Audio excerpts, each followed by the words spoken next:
चिकित्सा खर्च नहीं रहे। ये सरकार का फैसला है और ये जो सरकार का फैसला है वो छत्तीसगढ़ की सरकार नहीं, भारत सरकार का फैसला है। भारत की सरकार का ये कहना है कि ये जो चिकित्सा का खर्च होता है ये बजट का घाटा बढ़ता है और सरकार का ये मानना है कि हम जो चिकित्सा पे खर्च करते हैं इसमें से हमें वापस कुछ नहीं आता। तो सरकार का ये कहना है कि घाटे का कोई काम हम 2009 के बाद नहीं करेंगे। कोई भी काम जो घाटे का है वो सरकार नहीं करेगी। तो सरकार ने 3 क्षेत्र चुने जो 2009 के बाद सरकार उनको छोड़ने वाली है। पहला चिकित्सा का क्षेत्र है, इसमें बजट का कोई पैसा नहीं आएगा। दूसरा क्षेत्र उन्होंने चुना है शिक्षा का। 2009 के बाद इस देश के स्कूल और कॉलेज के लिए कोई फंड नहीं दिए जाएंगे सरकार की तरफ से। जितने भी स्कूल कॉलेज चलेंगे सबको अपने पैसे खुद इकट्ठे करने पड़ेंगे, जिनको वो कहते हैं सेल्फ फाइनेंस या स्व वित्त पोषित, अपने ही व्यवस्था खुद करनी पड़ेगी सभी स्कूल और कॉलेजेस को, इंक्लूडिंग यूनिवर्सिटीज। विश्वविद्यालयों को सरकार कह रही है कि फंड्स नहीं मिलेंगे 2009 के बाद। इंटरमीडिएट कॉलेजेस हैं, डिग्री कॉलेजेस हैं, प्राइमरी स्कूल्स हैं, किसी को भी पैसे नहीं आएंगे 2009 के बाद, क्योंकि सरकार का ये कहना है कि शिक्षा का जो खर्च है इसमें से सरकार को वापस कुछ नहीं मिलता। और एक तीसरा क्षेत्र है कृषि का क्षेत्र, जो 2009 के बाद सरकार कह रही है कि हम वहां भी कोई पैसा खर्च नहीं करेंगे। अब चिकित्सा है, कृषि है और शिक्षा है, ये 3 क्षेत्रों में भारत सरकार एक पैसा भी खर्च नहीं करेगी, ये सरकार ने तय कर लिया है। आप बोलेंगे ये मनमोहन सिंह की सरकार ने तय कर लिया है, ऐसा नहीं है, सभी सरकारों ने तय कर लिया है। मनमोहन सिंह की सरकार है ये तो संयोग है, अगर यहाँ अटल बिहारी वाजपेयी की सरकार होती तो भी ये होने वाला है। और अगर आप अटल बिहारी वाजपेयी की सरकार की जगह मान लीजिए कम्युनिस्ट पार्टी ऑफ इंडिया की सरकार बनाए, सीपीएम की, और ज्योति बसु को प्रधानमंत्री बना दे तो भी यही फैसला है। ये फैसला आया कहां से है? ये फैसला भारत सरकार की एक मजबूरी में से आया है और इस मजबूरी का नाम है WTO एग्रीमेंट, विश्व व्यापार संगठन समझौता। हमारे देश की सरकार ने एक WTO एग्रीमेंट साइन किया है, हम सब जानते हैं, 1994 में, और इस WTO एग्रीमेंट में 2000 शर्तें हैं। उनमें से एक शर्त यह है कि इस पूरे के पूरे समझौते को 2009 के साल तक लागू कर दो। तो सरकार उसको धीरे धीरे लागू कर रही है, 2009 में वो पूरा लागू होना है। तो पूरा लागू होने के लिए 2000 शर्तें उसमें हैं। तो उनमें से एक शर्त यह है कि भारत की सरकार ऐसा कोई काम ना करे जिसमें लाभ ना हो, जिसमें रिटर्न ना हो, ऐसा कोई काम ना करे। क्यों? अगर सरकार ऐसा कोई काम करती है जिसमें लाभ नहीं होता, रिटर्न्स नहीं होते हैं, तो वो काम जो है बजट का घाटा बढ़ाता है, बजटरी डेफिसिट उससे हो जाता है, फिजिकल डेफिसिट बढ़ता है, रेवेन्यू डेफिसिट बढ़ता है, फाइनेंशियल डेफिसिट बढ़ता है। तो सरकार ऐसा कोई काम ना करे जिससे बजट का घाटा बढ़े। तो सरकार ने सूची बनाई है कि ऐसे कौन कौन से काम हैं जो हमको बंद करने पड़ेंगे। तो उसमें सबसे पहला काम है चिकित्सा का खर्च। सरकार ये कहेगी कि 2009 के बाद जो कुछ भी इस देश में होगा वो प्राइवेट कंपनियों के द्वारा या निजी संस्थाओं के द्वारा या निजी अस्पतालों के द्वारा या निजी डॉक्टरों के द्वारा, यही सब के द्वारा जो होगा वो चिकित्सा का खर्च है। सरकार का खर्च उसमें शून्य होने वाला है। शिक्षा में वो ये कह रहे हैं कि जो निजी कॉलेजेस चल रहे हैं, प्राइवेट कॉलेजेस हैं, प्राइवेट इंस्टीट्यूशंस हैं, सिर्फ वही काम करेंगे। सरकार के द्वारा चलने वाले सभी कॉलेजेस और स्कूल्स को कहा जा रहा है कि आप 3 साल के अंदर अपनी व्यवस्था कर लो। बहुत सारे कॉलेजेस और स्कूल्स को फंड्स तो बिल्कुल बंद हो गए हैं और आपकी जानकारी के लिए नए स्कूल्स खुलना बंद हो गए। सभी राज्यों में नए स्कूल खोले नहीं जा रहे हैं। सरकारों को आदेश है ऊपर से, राज्य सरकारों को, कि आप कोई भी नया स्कूल ऐसा मत खोलिए जिसमें सरकार का पैसा जाए। किसी को स्कूल खोलना है तो उसको कहिए तुम तुम्हारी ताकत से स्कूल चला सकते हो तो करो, सरकार उसमें कोई मदद नहीं करेगी। तो चिकित्सा, शिक्षा और कृषि में सरकार कह रही है कि किसान मरे या जिंदा रहे, हमें इससे मतलब नहीं है, किसानों के लिए हम पैसा खर्च नहीं कर सकते। तो अब सरकार के सामने दूसरा विकल्प क्या है? चिकित्सा शिक्षा ये तो बंद कर दो, इसमें सरकार का खर्चा मत करो, सरकार का खर्चा कहीं और करो जहां से इनकम हो। तो कहां करो? बड़े बड़े डिपार्टमेंटल स्टोर्स खुलवा दो, वहां से इनकम होने वाले हैं। तो शॉपिंग मॉल्स खोले जाएंगे, तो सरकार के पैसे से शॉपिंग मॉल्स खुलेंगे, डिपार्टमेंटल स्टोर्स खुलेंगे, होटल्स खुलेंगे, लेकिन स्कूल नहीं खुलेंगे। हॉस्पिटल खुलेंगे, लेकिन वो हॉस्पिटल नहीं खुलेंगे जहां 10 रुपए में आप दवा पाते हैं। हॉस्पिटल ऐसे खुलेंगे जहां 10,000 रुपए में आपकी चिकित्सा हो। एस्कॉर्ट खुलेगा, लेकिन सरकारी दवाखाना नहीं खुलेगा। एस्कॉर्ट में आप जाइए, 50,000 खर्च करिए, 5 लाख खर्च करिए। ये सरकारी दवाखाने में आकर हम जो अभी इलाज करा लेते हैं ना, कि हमारा पैथोलॉजिकल टेस्ट 50 रुपए में हो जाता है, किसी भी सरकारी दवाखाने में हम जाए तो खून की जांच हो जाती है, पेशाब की जांच हो जाती है, कुछ भी जांच आप करा लो 50 रुपए में। अब ये नहीं होगा 2009 के बाद। 2009 के बाद अगर खून की जांच करानी है तो किसी प्राइवेट हॉस्पिटल में जाइए, 10,000 खर्च करिए, 20,000 खर्च करिए, जांच कराइए।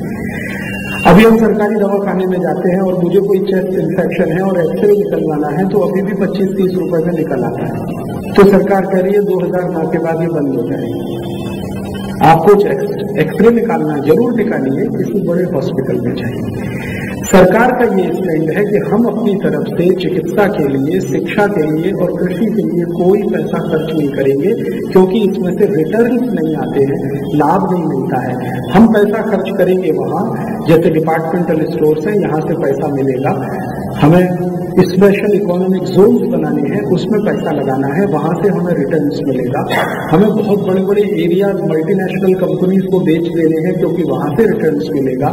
तो सरकार अभी हो गई है व्यापारी। एक शब्द में मैं ये कहूं, व्यापारी वही करता है जहां से लाभ की उम्मीद हो। व्यापारी ऐसा कोई काम नहीं करता जहां लाभ ना मिले। लाभ नहीं मिले तो वो धर्मार्थी काम होता है। तो सरकार अपना धर्मार्थी स्वरूप 2009 में खत्म करने जा रही है, और हमारे संविधान में एक शब्द लिखा हुआ है, उसको खत्म करने की पूरी तैयारी है। वेलफेयर स्टेट नहीं रहेगा अब ये देश 2009 के बाद। और केंद्र सरकार ने इसके लिए सर्कुलर भेजना शुरू कर दिया है। अभी थोड़े दिन पहले मुझे all India Institute of Medical Sciences में जाने का मौका मिला, तो मैंने वो सर्कुलर पढ़ा। वहां के डायरेक्टर ने मुझे कहा, देखो राजीव भाई, आप बोलते थे ये बात 1998 में, अभी ये हमारे सामने आ गई। मैंने ये कभी 1998 में कहा था कि अगर WTO एग्रीमेंट लागू होगा तो ये चीज होने वाली है। तो वो कहते हैं हाँ आपने हमको 98 में बोला था, लेकिन अब हम देख रहे हैं कि ये हो रहा है। All India Institute of Medical Sciences में चिट्ठी आ गई है कि अगले साल से पगार को छोड़कर कोई भी फंड्स नहीं आएंगे। वो कहते हैं कि हमको रिसर्च करनी है। उन्होंने कहा रिसर्च आप मत करो, प्राइवेट कंपनियां रिसर्च करेंगी, जरूरत है तो खरीद लो।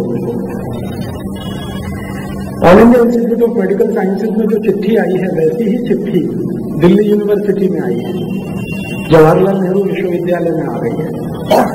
और जब मैंने इसका कंफर्मेशन किया तो भारत के फाइनेंशियल सेक्रेटरी बोलते हैं कि ये बिल्कुल सच है। 2009 के बाद फिस्कल डेफिसिट बढ़े, फाइनेंशियल डेफिसिट बढ़े, बजटरी डेफिसिट बढ़े, ऐसा कोई काम सरकार नहीं करेगी। माने सेवा के सब काम, कल्याण के सब काम सरकार अब बंद कर देगी। अब प्रश्न उठता है कि जब भारत की सरकार ये सब बंद कर देगी तो लोगों का क्या होगा। आज हमारे भारत देश की जो परिस्थिति है वो ये कि 110 करोड़ लोग इस देश में रहते हैं। इनमें से पूरी ताकत लगा के मात्र 33 करोड़ लोग ही हैं जो चिकित्सा ले सकते हैं, मात्र 33 करोड़। और वो तीनों, चारों, पांचों सब तरह की चिकित्सा ले सकते हैं। एलोपैथी की ले सकते हैं, होम्योपैथी की ले सकते हैं, आयुर्वेद की ले सकते हैं, नेचुरोपैथी की ले सकते हैं, योग प्राणायाम सीख सकते हैं। 33 करोड़ लोगों की ही ताकत है कि वो कोई भी चिकित्सा ले सके। बाकी के जो 77 करोड़ लोग हैं उनके पास तो कोई भी चिकित्सा लेने की ही ताकत नहीं। अब चूंकि उनकी चिकित्सा लेने की ताकत नहीं है तो वो ओझा के पास जाएंगे, दुनिया के पास जाएंगे, किसी न किसी के पास जाएंगे, उसमें उनकी मजबूरी है। अब हम उनको ये बोलें कि वो मूर्ख है, महामूर्ख है, वो एक अलग विश्लेषण हो सकता है, लेकिन उनकी ताकत ही नहीं है। कि वो रायपुर शहर तक आ सके और कोई चिकित्सा करवा के अपने गांव वापस जा सके। क्योंकि ये जो 77 करोड़ लोग हैं, इनके बारे में भारत के राष्ट्रपति महोदय जो वर्तमान में डॉक्टर अब्दुल कलाम है, उन्होंने एक सर्वे कराया और इस सर्वे को लेकर वो सांसदों के साथ बहुत बार बात कर चुके हैं, लेकिन उसका रिजल्ट कुछ नहीं निकल सका। डॉक्टर अब्दुल कलाम का 5वां साल है ये और थोड़े दिन में वो रिटायर होने वाले हैं, दोबारा चुने जाएंगे मालूम नहीं, लेकिन 5 साल में उन्होंने एक सर्वे जरूर करा दिया है इस देश को आईना दिखाने के लिए। उन्होंने जो सर्वे कराया है वो ये बताता है कि 77 करोड़ लोग भारत में इस स्थिति में रहते हैं जिनको रोज पीने का शुद्ध पानी नहीं मिलता है, और उन 77 करोड़ लोगों में डॉक्टर अब्दुल कलाम के सर्वे के अनुसार 25 करोड़ लोगों की ताकत इतनी कम है जो एक दिन में 15 रुपए भी खर्च नहीं कर सकते। 25 करोड़, लगभग 15 करोड़ लोग ऐसे हैं जो एक दिन में 1.5 रुपया खर्च नहीं कर सकते, और 10 करोड़ लोगों की गरीबी इतनी भयंकर है जो एक दिन में 1 रुपया भी खर्च नहीं कर सकते। उनको 2 समय खाने का कभी भी भोजन नहीं मिलता।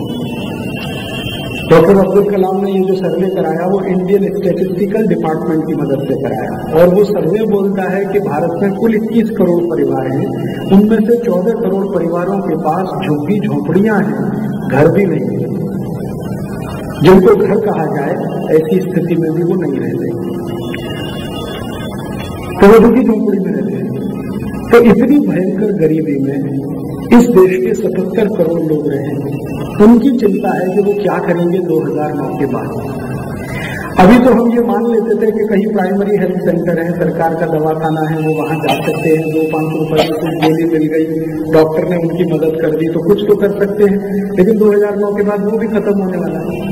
भारत की सरकार मालूम है सारे प्राइमरी हेल्थ सेंटर को रिलायंस को सौंपने जा रही है, टोटल प्राइवेटाइजेशन।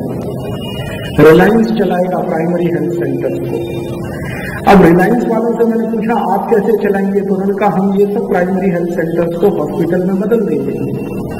तो ठीक है, हॉस्पिटल में तो बदल देंगे, फीस का क्या होगा, बिना फीस के इलाज होगा? उन्होंने कहा नहीं, फीस तो लेनी पड़ेगी, मिनिमम 500 रुपए, 1000 रुपए, 1500 रुपए से कम में तो हम चला नहीं पाएंगे कोई भी हॉस्पिटल, क्योंकि हमें डॉक्टर रखना है, उसको 10,000 की पगार देनी है, 5 डॉक्टर रखने हैं, 50,000 की पगार देनी है, हॉस्पिटल बढ़िया बनाना है, 2 मंजिल, 3 मंजिल, 4 मंजिल, एयर कंडीशनर, उसमें लिफ्ट भी लगानी है, सब कुछ फैसिलिटीज देनी है, तो 500-1000 रुपए फीस तो देनी ही पड़ेगी। तो माने गांव का गरीब आदमी जो 10 रुपए फीस देके कभी कल्पना करता था कि इलाज करा ले, वो अब संभव नहीं है।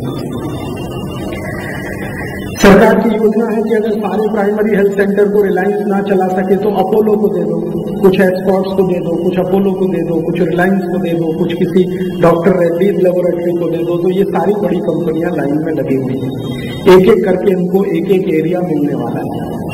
वो एरिया में इन्वेस्टमेंट करेंगे, तो वो ये कहते हैं कि हम इन्वेस्टमेंट करेंगे तो इसमें से रिटर्न लेंगे।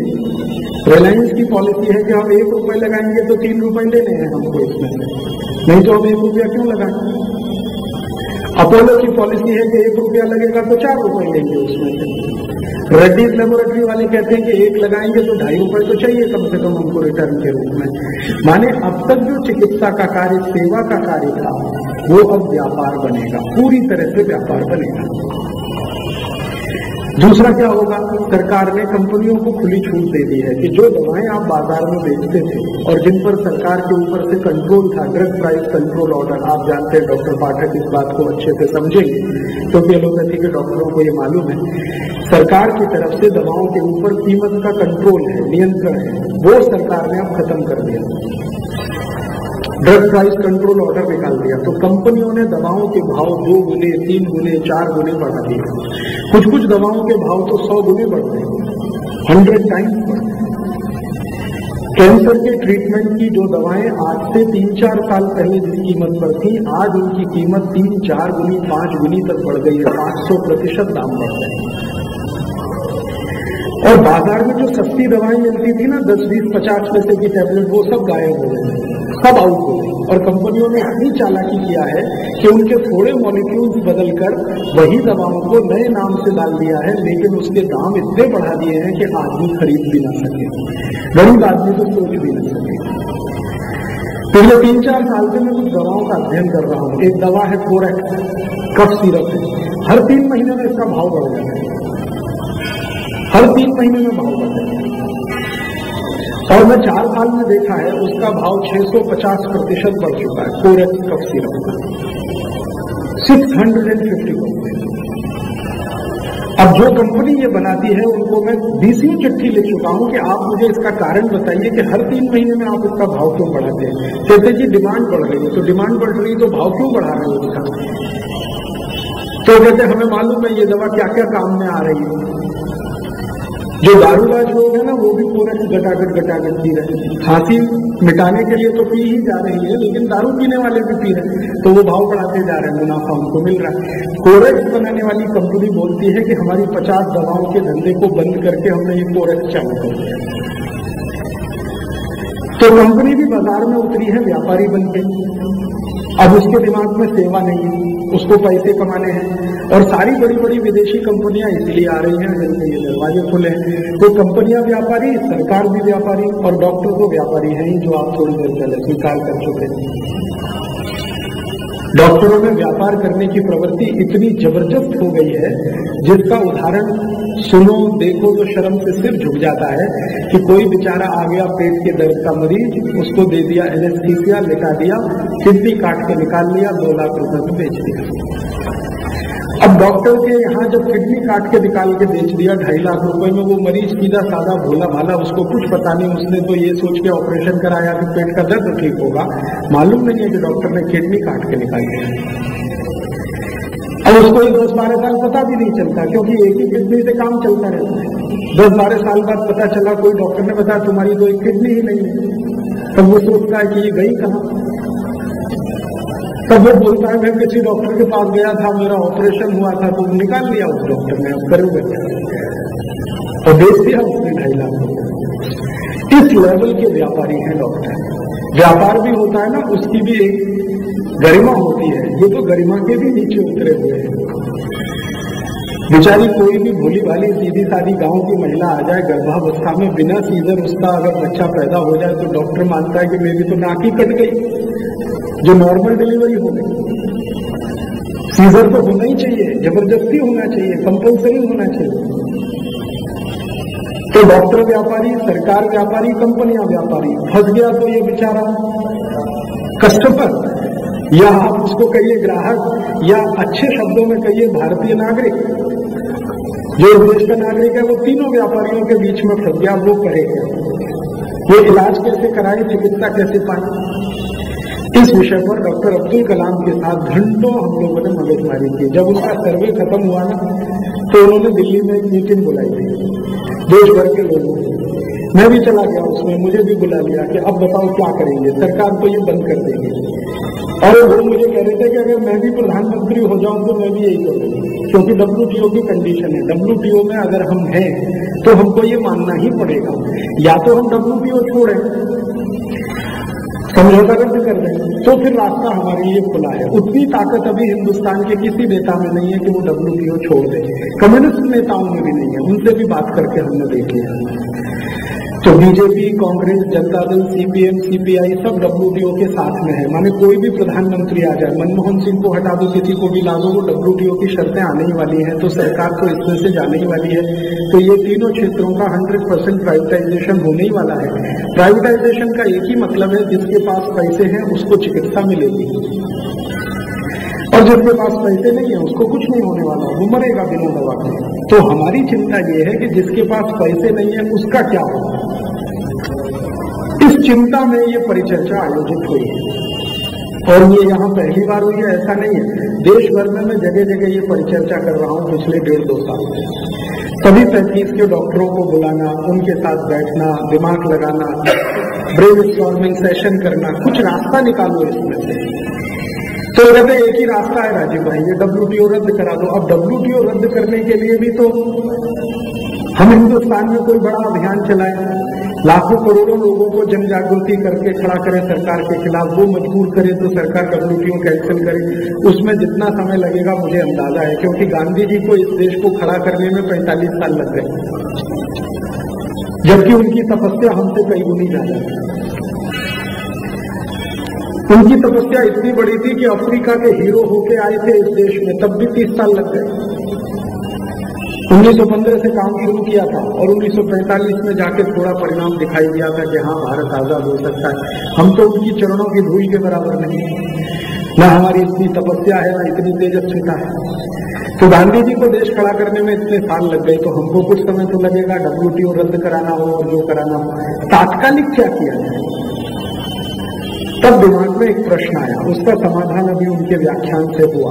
पांडे जी ने जो बोला ना कि इस भारत में जो चिकित्सा ले सकते हैं 33 करोड़, उनको जो मर्जी है वो करें। वो एलोपैथी में जाएं, होम्योपैथी में जाएं, आयुर्वेद में जाएं, नेचुरोपैथी में जाएं, रामदेव बाबा के पास जाएं, मुरारी बाबू, कहाँ जहां जाना है जाएं। 33 करोड़ है, उनके पास पैसे हैं, वो जहां जाना हो जाएं। लेकिन हमारी समस्या उन 77 करोड़ की है, वो क्या करें? या तो आप उनको छोड़ दीजिए कि वो ओझा के पास जाएं, दुनिया के पास जाएं, और ओझा और दुनिया उनका जो करना है करें, तो फिर हम रोएं क्यों उनके लिए? और या उनके लिए कोई वैकल्पिक व्यवस्था करें। तो हम लोगों के दिमाग में एक बात आ रही है कि कोई वैकल्पिक व्यवस्था अगर उनकी करनी हो, एक विकल्प तो ये है कि वो मरे मरे, हमसे क्या लेना देना। एक है कि नहीं, उनकी कोई वैकल्पिक व्यवस्था हम कर सकते हैं क्या? तो फिर हम सब मिलकर बैठे और कोई ऐसा रास्ता निकालें कि ये 77 करोड़ लोग अपने जीवन में कभी बीमार पड़े तो कुछ तो ऐसा करें कि उनका कुछ रास्ता हो जाए, समाधान हो जाए। इस दृष्टि से ये परिचर्चा है। अब इसमें क्या हो सकता है? पांडे जी का व्याख्यान में बड़े गौर से सुन रहा था, तो उनकी ये बात मेरे समझ में आई कि देखो भैया, आयुर्वेद तो जीवन शैली है, ये चिकित्सा व्यवस्था नहीं है, ये जीवन शैली है। तो क्या ये आयुर्वेद की जीवन शैली उन 77 करोड़ लोगों तक हम पहुंचा सकते हैं कि भैया तुम ये जीवन शैली में आ जाओ तो तुम्हें पैसे खर्च करने ही नहीं पड़ेंगे? ये है बात। अगर हम आयुर्वेद को जीवन शैली मानते हैं कि ये जीवन जीने की कला है, ये हमारी जीवन शैली है, ये प्रकृति और मनुष्य के आपसी संबंध पर आधारित है। अगर प्रकृति 5 तत्व की है तो मनुष्य भी 5 तत्व का है, तो मनुष्य और प्रकृति के आपसी संबंधों पर आधारित अगर ये जीवन शैली है, तो हम क्या इस जीवन शैली को 77 करोड़ लोगों तक पहुंचा सकते हैं? ये है छोटी सी बात। मुझे लगता है कि शायद पहुंचा सकते हैं। कैसे पहुंचा सकते हैं? मान लीजिए हम सब एक साथ मिलकर बैठे और एक ब्रेन स्टॉर्मिंग सेशन करें और ये ध्यान रखें कि भारत के मनुष्य की जीवन शैली में कहाँ टूट आई है, कहाँ रुकावट आई है जिसके कारण वो बीमार पड़ रहा है। अगर हम ये ढूंढ लेते हैं तो हम शायद उसका समाधान उस तक पहुंचा सकते हैं, उसको बता सकते हैं कि देख भैया, तेरी जीवन शैली में ये गड़बड़ आई है, तो इस गड़बड़ को ठीक कर ले तो तू वैसे ही ठीक हो जाएगा, दवा की जरूरत ही नहीं है। तेरे पास भले पैसे नहीं है दवा खरीदने के, तू जीवन शैली कैसे जीनी है वो ही सीख ले।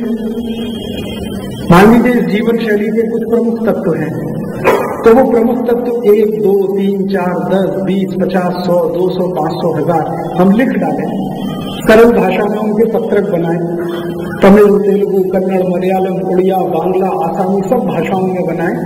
करोड़ों की संख्या में इस देश में दानवीर हैं, उनके पास जाएंगे, भैया 10,000 पत्रक आपके नाम से, 20,000 आपके नाम से, 1 लाख आपके नाम से, 2 लाख आपके नाम से, नीचे लगे तो लाइन दे दो, नहीं तो ऐसे ही बोल दो। तो ऐसे अगर करोड़ 2 करोड़ पत्रक हम छपा के उन लोगों तक पहुंचा सकें जिनकी जीवन शैली हमारे आयुर्वेद की जीवन शैली से मिल जाए, तो शायद उनका समाधान इसमें से हो जाए। इसमें हम सब एक दूसरे के कॉम्प्लीमेंट्री हो सकते हैं। मान लीजिए आयुर्वेद कुछ बताता है, यूनानी कुछ बताता है, होम्योपैथी वाला भी कुछ बता सकता है कि ये चीज इसमें डाल दो, और एलोपैथी वाले भी कुछ बता सकते हैं कि हाँ ये चीजें कुछ इसमें आ जाए, तो वो एक कंप्लीट बन जाए। और वो 1 पन्ने का हो, 2 पन्ने का हो, 4 पन्ने का हो, 10 पन्ने का हो, और वो हम छपा के निःशुल्क, बिना किसी शुल्क के, करोड़ों की संख्या में स्थानीय भाषाओं में उन तक पहुंचाएं जिनको उसकी जरूरत है, और पहुंचाने का काम करें। उसके साथ साथ उस पर उनसे संवाद हो। जैसे गांव में राम कथाएं होती हैं, ठीक है, बहुत अच्छा है। महाभारत की कथाएं होती हैं, 60 साल से चल रही है राम की कथाएं, महाभारत की कथाएं। मैं भी बचपन से सुनता रहा हूं, आप सब सुनते रहे हैं। तो ये राम कथा कहने वाली और कृष्ण कथा कहने वालों को कहा जाए, भैया ये स्वास्थ्य की कथा भी कह दो जरा इसमें। राम की कथा वो सुनते हैं, पता नहीं दूसरे राम पैदा होंगे भी नहीं होंगे।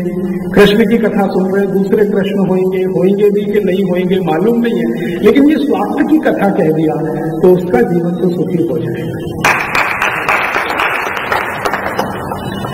तो हमारे आजादी बचाओ आंदोलन और हिंद स्वराज अभियान की ये तैयारी है कि अगर आप जैसे विशेषज्ञों की मदद से हमारे पास ऐसी कुछ सामग्री आ जाए जो 2, 4, 5, 10, 20 पन्नों में छप जाए, स्थानीय भाषाओं में ट्रांसलेशन की गारंटी हमारी है। देश भर में भीख मांगेंगे उसको छापने के लिए, वो भी जिम्मेदारी हम लेते हैं, पहुंचाएंगे भी हम, लेकिन वहां तक वो बात पहुंच जाए, उसको ये मालूम हो जाए कि जीवन में ये करने से मैं स्वस्थ हो जाऊं। और इस विषय पर पिछले 2-3 वर्षों से मैं जितने विशेषज्ञों से मिला, जैसे एलोपैथी के कई विशेषज्ञ मुझे बोलते हैं कि राजीव भाई 90% बीमारियां साइकोसोमेटिक हैं। इसका मतलब तो ये हुआ कि अगर 90% बीमारियां साइकोसोमेटिक हैं तो वो बिना दवा के ठीक हो सकती। 90%।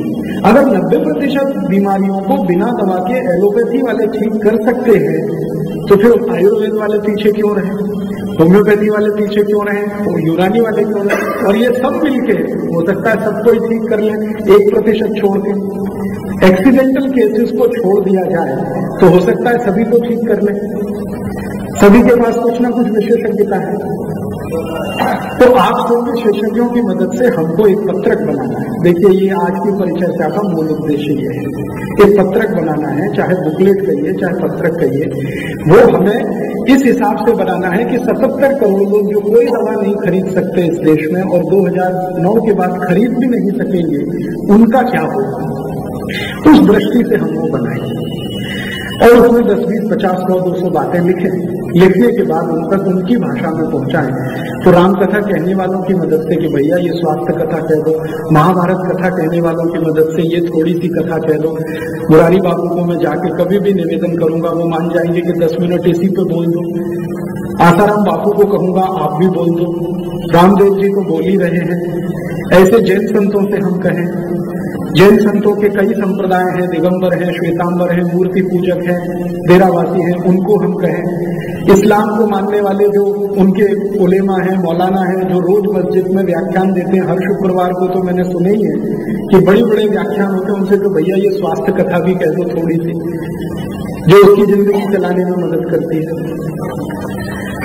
तो इस्लाम में या हिंदुओं में जो भी मुख्य हैं, जो समाज को कभी कभी दिशा देने का काम करते हैं, उनकी मदद से यही सब पत्रकों में लिखी हुई बातें रोज रोज बोलना सुनना, तो ये बैठ जाएगी दिमाग में।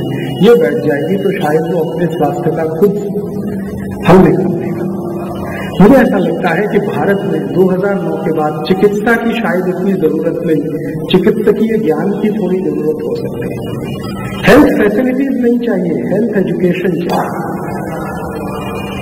हेल्थ फैसिलिटीज जितनी हैं आगे भी बढ़े, ठीक है, चलती रहे, लेकिन हेल्थ एजुकेशन अगर मिलने लगे और सरल आसानी से मिलने लगे तो मुझे लगता है कि ये बहुत बड़ा काम हम कर पाएंगे।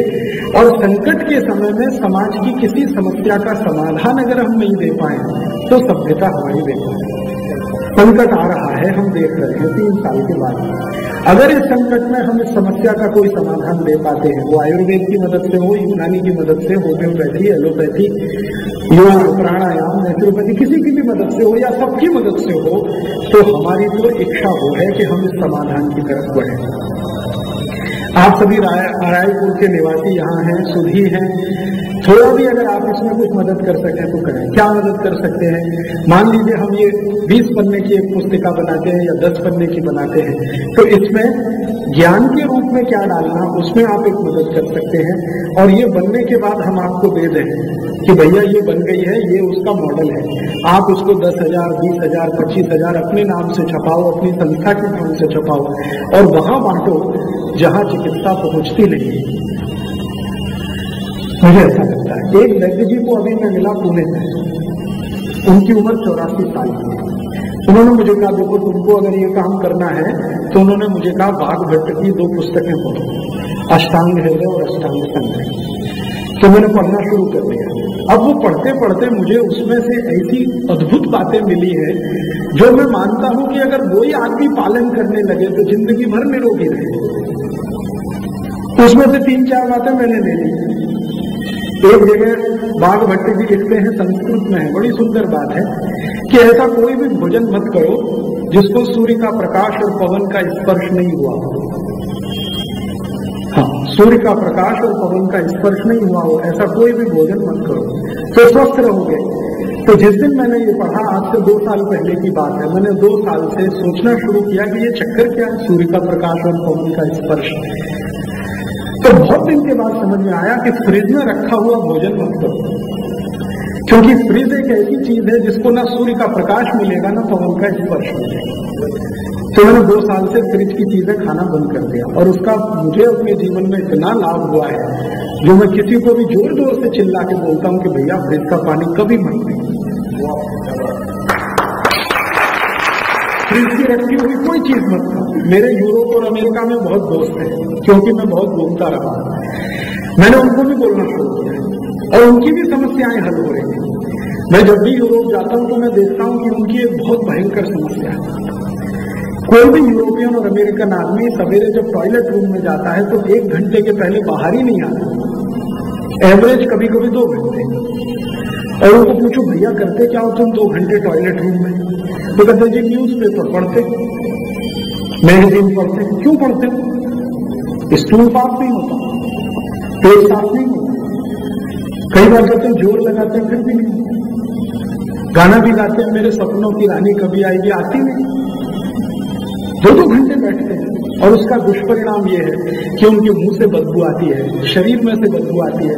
शरीर की बदबू को छुपाने के लिए डिओडोरेंट स्प्रे करते हैं, मुंह की बदबू को छुपाने के लिए माउथ फ्रेशनर स्प्रे करते हैं। तब समझ में आया कि ये उनकी मजबूरी है, स्टेटस सिंबल नहीं। फिर मैंने कहा फ्रिज का पानी बंद कर दो और किया, और 7वें दिन से पेट साफ होने लगा। तो मुझे लगा अष्टांग हृदय में बाघ भट्ट का लिखा हुआ एक सूत्र शायद करोड़ों लोगों की मदद करे। तो इस तरह की कोई एक छोटी सी पुस्तिका बने, पैम्फलेट बने, हम सबकी मदद से करोड़ों तक पहुंचे। इस दृष्टि से ये गोष्ठी का आयोजन है। हम इसमें जो कर सके करें। इसी भावना के साथ आभार, धन्यवाद। मगर यहाँ पर कुछ व्याख्यान सुना, सब कुछ सुनने के बाद एक मन में आशा हुई कि मैं भी अगर कुछ चाहता हूँ और जानता हूँ उसे भी मैं यहाँ बोल दूँ। मन में ऐसा न हो कि मैं कुंठित रह जाऊँ कि मैं कुछ बता ही नहीं पाया। मैं अपने छत्तीसगढ़ राज्य आंदोलन में इसलिए जुड़ा कि मैं बचपन में सुना करता था, जब ट्रेनों में या बसों में या कहीं सफर करने जाते थे, मैं जाता था अपने बुजुर्गों के साथ। तो रायपुर शहर को लोग इसलिए जानते ही नहीं थे, उसको बताना पड़ता था भैया ये विद्याचरण शुक्ल का लोकसभा क्षेत्र है, यहाँ से वो चुनाव जीतते हैं। आसपास के व्यक्तित्व में एक बहुत बड़ी चीज थी वो, यहाँ पे टेलीविजन भी था, उनके मार्फत आया। और एक भिलाई स्टील प्लांट जो इस क्षेत्र की महान उपलब्धि थी, उस भिलाई के नाम से मुझे रायपुर बताना पड़ता था। इस जिज्ञासा को मैंने समाप्त किया इस तरह बचपन में। और उसके बाद जब एक सबसे वहां तक पहुंचा, क्योंकि वहां पे आनंद कुमार, उदय राम सिंह चौहान, प्रेम शंकर जी गोटिया, आकाश शर्मा वगैरह वगैरह महान नेतागण थे। हरि ठाकुर साहब का मुझे विशेष आशीर्वाद मिला और मैंने प्रण किया कि अपनी दुकान पर वापस तब आगे बैठ जाऊंगा जब तक छत्तीसगढ़ राज्य को शांतिपूर्वक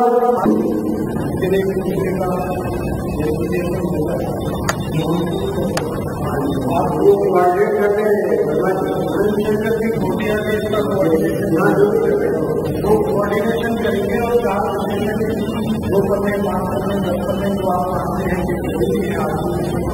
जीवन शैली और वो सबके लिए आज 10 दिन में तैयार हो जाते हैं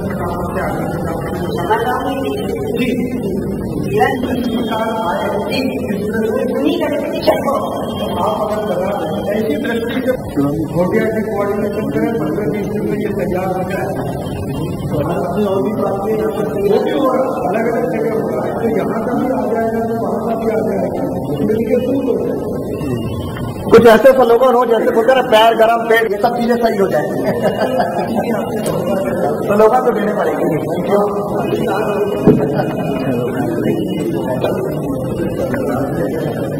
काफी देना पड़ता है।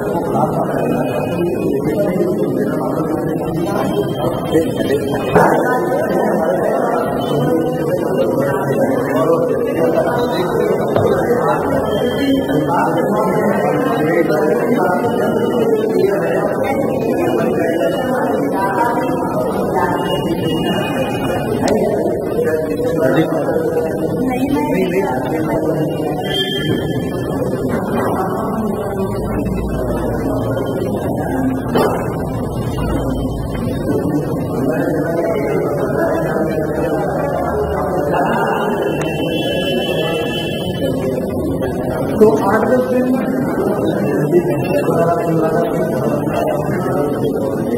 मिलते रहेंगे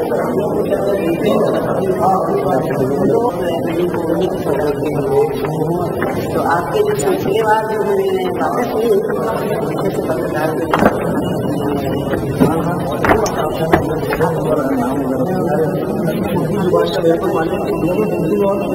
माफी के लिए भी बनाए मेरे पापा को उर्दू बोलते हैं और मैं यूनानी का लैंग्वेज के हिसाब से काट दिया ऐसी गाय माता को